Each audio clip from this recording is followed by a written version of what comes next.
Praise the lord. దేవుని నామానికి మహిమ కలుగును గాక. హల్లెలూయా. ఈ దినము పరిశుద్ధాత్మ దేవుడు మనతో మాట్లాడబోతున్న అంశము ఏందనగా ఆయన యందు సాగిలపడిది. దేవుని నామానికి మహిమ కలుగును గాక. హల్లెలూయా. మనం ఎవరి యందు సాగిలపడి ఉండాలి? ఎవరి యందు మనం సాగిలపడి దేవుని యొక్క వాక్యాన్ని మనం ధ్యానం చేసుకోవాలి. ఎవరి యందు నీ జీవితంలో నువ్వు సాగిలపడుతూ ఉంటున్నావంటే మనుషుల యందు నువ్వు సాగిలపడుతున్నావు. మనుషుల పట్ల గౌరవముతోని వారికి నమస్కారాలతో సాగిలపడుతూ ఉంటున్నావు.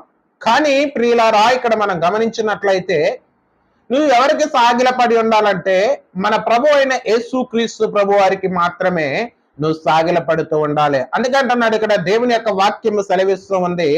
95వ కీర్తనలో దేవుడు ఇక్కడ చక్కని మాట మాట్లాడుతూ ఉంటున్నాడు. మనం చదువుకున్నట్లయితే దేవుని యొక్క పరిశుద్ధమైన వాక్యాల్లో 95వ కీర్తనలో నుండి దేవుని యొక్క వాక్యాన్ని మనం ధ్యానం చేసుకున్నాం. Praise the Lord. హల్లెలూయా. తీసినట్లయితే దేవుని యొక్క వాక్యాన్ని మనము చదువుకున్నాం. 95వ కీర్తన ఇక్కడ మనం చూస్తున్నట్లయితే 7వ వచనాన్ని మనం చదువుకున్నాం. రండి నమస్కరించి సాగిలపడుము, మనము సృజించిన యెహోవా సన్నిధిని మోకరించుదము. దేవుని నామానికి మహిమ కలుగును గాక. ఇక్కడ మనం చూస్తున్నట్లయితే ప్రియులారా, దేవుని యొక్క వాక్యం ఏమని సెలవిస్తుందంటే ఇక్కడ పరిశుద్ధాత్మ దేవుని యొక్క మాట ఇక్కడ సెలవిస్తుంది. ఏమనగా రండి నమస్కరించి సాగిలపడుము అంటున్నాడు దేవుడు. దేవుని నామానికి మహిమ కలుగును గాక. ఇక్కడ రమ్మంటున్నాడు పరిశుద్ధాత్మ దేవుడు. రమ్మంటున్నాడు. ఎక్కడికి రమ్మంటున్నాడు అంటే ఆయన సన్నిధానములోనికి రమ్మంటున్నాడు. దేవుని నామానికి మహిమ కలుగును గాక. హల్లెలూయా. అందుకే ప్రియులారా, మనం చూస్తున్నట్లయితే యేసుక్రీస్తు ప్రభువారు ఇక్కడ పలుకుచున్న మాట మనం చూస్తే దేవుని యొక్క వాక్యమే స్పష్టముగా ఇక్కడ సెలవింపబడుతూ ఉన్నది. ఆ వాక్యం ఏమంటే మన జీవితానికి అది మధురమైన వాక్యముగా మనకి కనపడుతూ ఉంటుంది. దేవుని నామానికి మహిమ కలుగును గాక. హల్లెలూయా. హల్లెలూయా. అందుకే ఇక్కడ మనం చూస్తున్నట్లయితే రండి నమస్కారము చేసి సాగిలపడుము, మన సృజించిన యెహోవా సన్నిధిలో మోకరించుదము. నేడు మీరు ఆయన మాట అంగీకరించిన ఎడల ఎంతో మేలు. దేవుని నామానికి మహిమ కలుగును గాక. ఈడ పరిశుద్ధాత్మ దేవుని యొక్క వాక్యము స్పష్టంగా సెలవింపబడుతున్నది.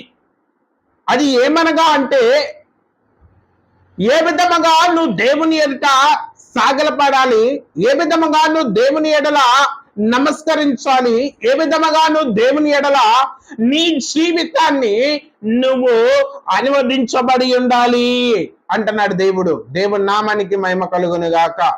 అందుకే ప్రియులారా, మనం గమనించాల్సింది ఏంటంటే నిన్ను సృజింపబడిన దేవునికి నువ్వు మోకరించి ప్రార్థన చేయడి. దేవుని నామానికి మహిమ కలుగును గాక. అది ఉత్తమం.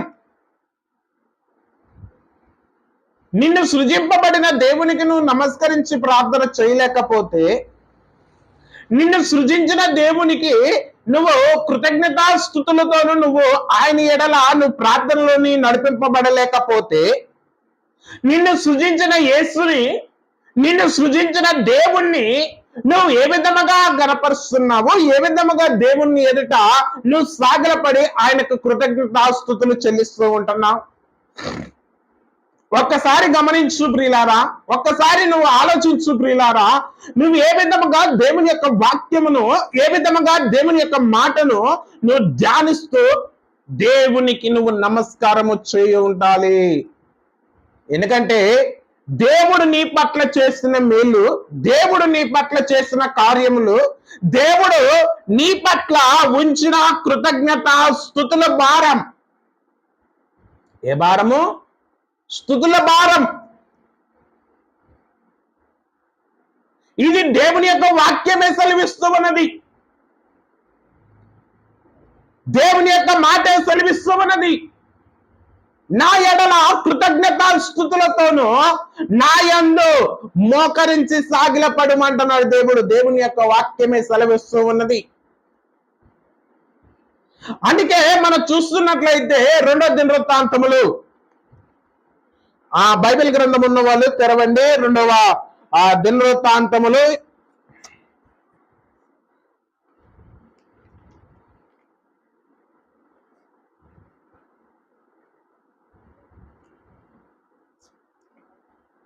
'ప్రియులారా గమనించండి, 2వ దినవృత్తాంతములో 20వ అధ్యాయము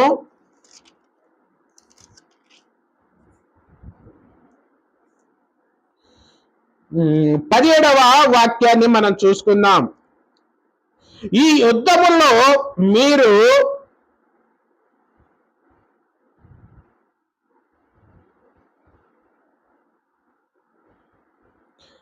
ఇక్కడ మనం చూస్తున్నట్లయితే ఈ యుద్ధములో మీరు పోవటము వలన నిమిత్తము లేదు,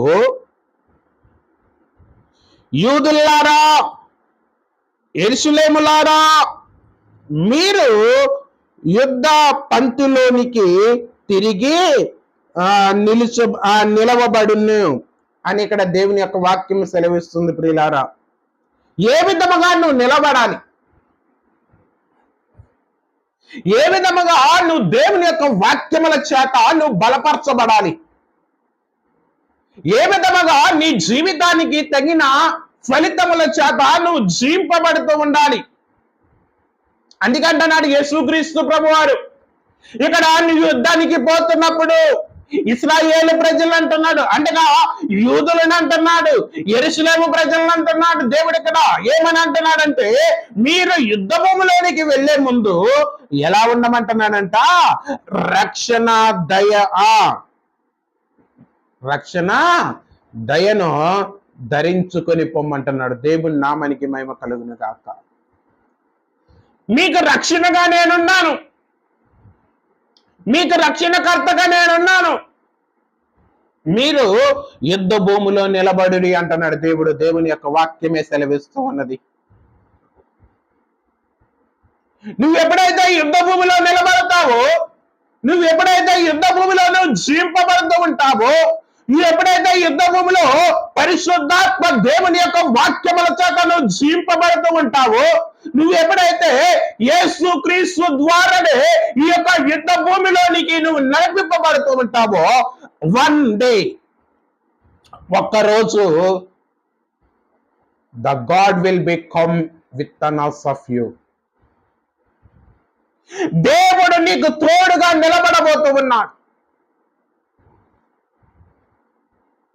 ద ఫైనల్ డే, చివరి దినమున మనం చూస్తే ప్రియులారా, the lord will be in miracles in your life. మనం చూస్తున్నట్లయితే ఈ యొక్క చివరి దినములో దేవుని యొక్క అద్భుతమైన కార్యములను చూడగల వాడవై ఉంటున్నావు. అందుకంటున్నాడు యేసుక్రీస్తు ప్రభువారు ఇక్కడ ఏమని సెలవిస్తూ ఉన్నాడంటే, ఆయన వాక్యమునందు నువ్వు నిలకడ కలిగి నువ్వు జీవింపబడి ఉన్నప్పుడు, నువ్వు నిలకడ కలిగి నువ్వు నయబడుతున్నప్పుడు, దేవునికి నువ్వు సాగిలపడి జీవింపబడుతున్నప్పుడు, ఆ యొక్క వాక్యమే మన జీవితంలో అది గొప్పగా ఫలింపబడును అంటున్నాడు దేవుడు. దేవుని నామానికి మహిమ కలుగును గాక. హల్లెలూయా. అందుకే ప్రియులారా, మనం ఏం చేయాలంటే, నీ జనరేషన్ బట్టి, నీ నడవడికను బట్టి, నీ పద్ధతులను బట్టి, నీ యొక్క ఆలోచనలు బట్టి నువ్వు దేవుని వాక్యమునందు నిలకడ కలిగి నువ్వు నిలబడి ఉండాలి. దేవుని ఎడల